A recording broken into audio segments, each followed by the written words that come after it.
Sir. అయ్యో 500 నా దగ్గర చేంజ్ లేదు సార్. అవునా? నా దగ్గర కూడా 500 ఉన్నాయి, చేంజ్ లేదు. సార్ ఎలాగోలా చూడండి సార్, నా దగ్గర చేంజ్ లేదు అసలు. సరే నేను బయటికి వెళ్ళి చేంజ్ తీసుకో. Okay sir.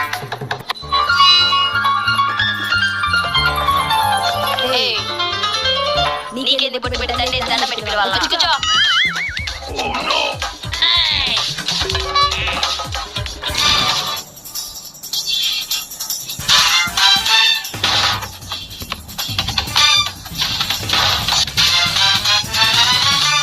పొద్దున్నే ఏదో బేరం తగిలింది.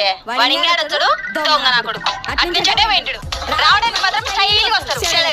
నన్ను మోసం చేసిన బాగుపడినట్టు చరిత్రలో లేదు. దేవుడా గుర్తుపెట్టుకుని తీసుకెళ్ళి దోశ తల్లి నుంచి అయిపోవాలి.